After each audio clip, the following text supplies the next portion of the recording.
Hello friends, आपका स्वागत है आपके अपने चैनल में शालीन भोला EDU। तो आइए आज स्टार्ट करते हैं हम अपना आज का लेक्चर जिसका टॉपिक है parts of computer, units of computer, components of computer. लेकिन लेक्चर स्टार्ट करने से पहले please like the video, share with your friends and subscribe the channel. तो आइए स्टार्ट करते हैं पार्ट्स ऑफ कंप्यूटर। इससे पहले भी मैंने एक वीडियो पोस्ट किया है about the definition of computer, तो उसे जरूर देखे जाके। उसके बाद ही हम करेंगे आगे पार्ट्स ऑफ कंप्यूटर। तो आइए डिस्कस करते हैं कि हमारे कंप्यूटर के पार्ट्स कौन कौन से होते हैं। अगर आपने डेफिनेशन देखी होगी तो उसमें मैंने आपको एक छोटा सा डायग्राम एक्सप्लेन किया था, जिसमें मैंने आपको बताया था डेटा होता है, डेटा को हम प्रोसेस करते हैं और हमें क्या मिलती है, इंफॉर्मेशन मिलती है। तो बेसिकली हमने 3 स्टेप्स डिस्कस किए थे। डेटा जो होता है उसको फेड करते हैं हम कंप्यूटर में जाके प्रोसेसिंग होती है और प्रोसेसिंग से हमें क्या मिलते हैं, हमारे रिजल्ट्स मिलते हैं, हमारी इंफॉर्मेशन मिलती है, जिसके बेसिस पे हम डिसीजन मेकिंग करते हैं। तो आइए डिस्कस करते हैं उन्हीं पॉइंट्स के ऊपर, ठीक है। तो सबसे पहला है आपका first part of computer, input unit या इनपुट डिवाइस। अब डाटा एंटर करने के लिए हमें इनपुट डिवाइस की जरूरत है। तो पहला पार्ट क्या हो गया आपका, इनपुट यूनिट, यानी कि आपका इनपुट डिवाइस, जिसकी हेल्प से हम अपने डाटा को एंटर करेंगे कंप्यूटर के अंदर। अब इनपुट यूनिट के एग्जांपल्स क्या हैं हमारे पास, कीबोर्ड है,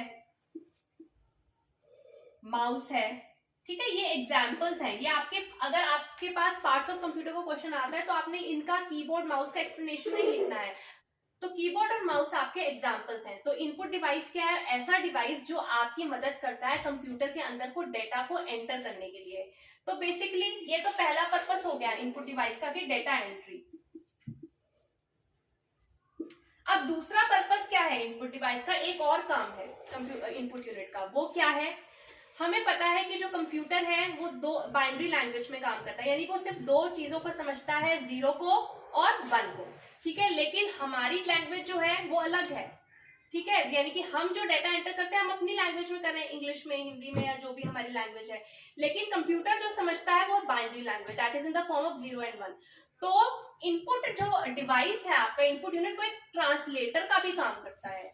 ट्रांसलेटर कैसे, ये आपके जो हमने जो डेटा डाला है वो है ह्यूमन अंडरस्टैंडेबल फॉर्म में, उसको कन्वर्ट करता है कंप्यूटर अंडरस्टैंडेबल फॉर्म में। तो यहां से हमें 2 बातें पता चली इनपुट डिवाइस के बारे में। तो इनपुट डिवाइस क्या करता है, डेटा एंट्री करते हैं हम इसकी हेल्प से, और दूसरा कंप्यूटर अंडरस्टैंडेबल फॉर्म में डेटा आपके जो ह्यूमन अंडरस्टैंडेबल डेटा है उसको कंप्यूटर अंडरस्टैंडेबल फॉर्म में कन्वर्ट करता है। और एग्जाम्पल क्या लेंगे हम, कीबोर्ड, माउस, ये हमारे एग्जाम्पल हो गए इनपुट डिवाइस के। अब हमारा डेटा जाता है सेकंड पार्ट यानी कि सीपीयू के अंदर। ये पहला पार्ट था इनपुट डिवाइस। अब दूसरे पार्ट को डिस्कस करते हैं सीपीयू। सीपीयू स्टैंड करता है सेंट्रल प्रोसेसिंग यूनिट के ऊपर, ठीक है, central processing unit. Central processing unit को हमने आगे 3 पार्ट्स में फर्दर डिवाइड किया हुआ है। वो क्या है, ALU, CU एंड MU। तो हमने बात की है कि सीपीयू के हैं जो 3 फर्दर पार्ट्स होते हैं, ALU, CU और MU। अब ALU का क्या मतलब है, ALU stands for arithmetic and logic unit. Your CU stands for control unit and MU stands for memory unit.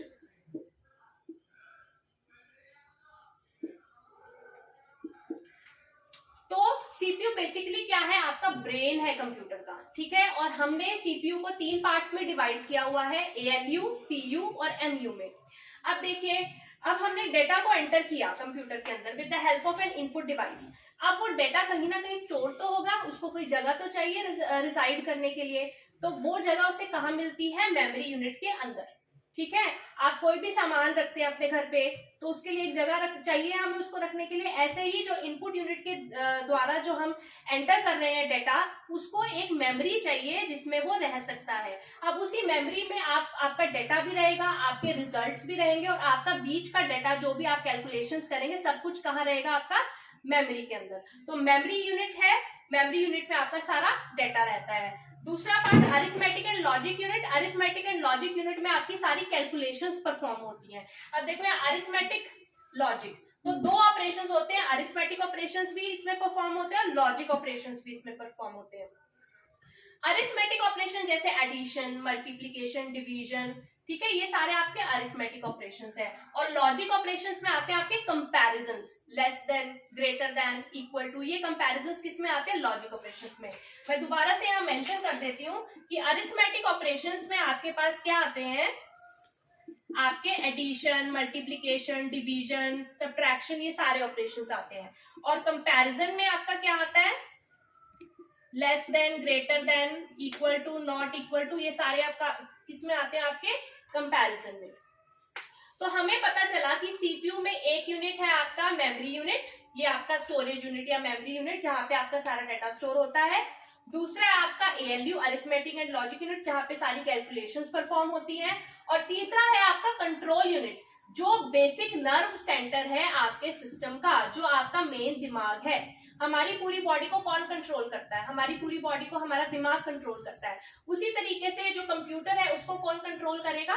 Control unit. और अब आते हैं, एक और चीज रह गई है, जो हमारी मेमोरी यूनिट है उसको भी आगे दो पार्ट्स में बांटा गया है। पहला है प्राइमरी मेमोरी और दूसरा है सेकेंडरी मेमोरी।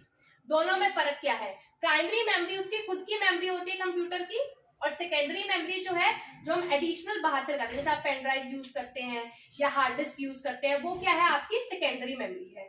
ठीक है, आगे आने वाले लेक्चर्स में मैं प्राइमरी और सेकेंडरी मेमोरी पे भी डिटेल्ड वीडियो बनाऊंगी, पर आगे अभी फिलहाल इसी को डिस्कस करते हैं। तो तीसरा आपका जो यूनिट है दैट इज आउटपुट यूनिट। हमने सारा काम कर लिया, हमने सारी कैलकुलेशंस कर ली, अब हमें रिजल्ट्स चाहिए। तो रिजल्ट्स कौन देगा? आपका आउटपुट यूनिट। हमारी इंफॉर्मेशन कहां से आएगी? Output unit. तो आउटपुट यूनिट क्या कर रहा है? एक तो हमें हमारे रिजल्ट जनरेट कर रहा है, रिजल्ट जनरेशन, और दूसरा इनपुट यूनिट ने क्या किया था? आपने जो अपना ह्यूमन अंडरस्टैंडेबल फॉर्म में उसको डाटा प्रोवाइड किया था, वो उसने कन्वर्ट किया था कंप्यूटर अंडरस्टैंडेबल फॉर्म में। अब हमारा जो आउटपुट आ रहा है, हमारे जो रिजल्ट आ रहे हैं, वो कंप्यूटर अंडरस्टैंडेबल फॉर्म में है, क्योंकि कंप्यूटर ने वो रिजल्ट बनाए हैं। तो अब आउटपुट यूनिट क्या करेगा? लेकिन हमें तो अपनी लैंग्वेज समझ आएगी, तो आउटपुट यूनिट क्या करेगा? जो आपका डेटा है वो बाइनरी फॉर्म में है, उसको कन्वर्ट करेगा ह्यूमन अंडरस्टैंडेबल फॉर्म में, ताकि आपको रिजल्ट समझ आ सके और आप डिसीजन मेकिंग कर सके। ठीक है, तो ये थे बेसिक 3 पार्ट्स कंप्यूटर के। अब आप देख रहे होंगे इसमें 2 तरह की लाइन शो की हुई है। एक ये सॉलिड लाइन है जो रिप्रेजेंट कर रही है डेटा फ्लो को, और दूसरी लाइन है कंट्रोल फ्लो को रिप्रेजेंट कर रही है। और इस डायग्राम में, जो डायग्राम मैंने बनाया है, this is known as the logic diagram या block diagram of computer. Logic और block diagram of computer.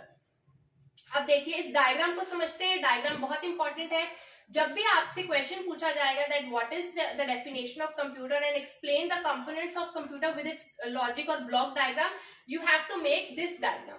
Now अब समझते हैं कि डायग्राम में हो क्या रहा है। अब देखिए प्रोग्राम और डेटा आया, ठीक है, डेटा हमने किस में डाला? इनपुट यूनिट में डाला।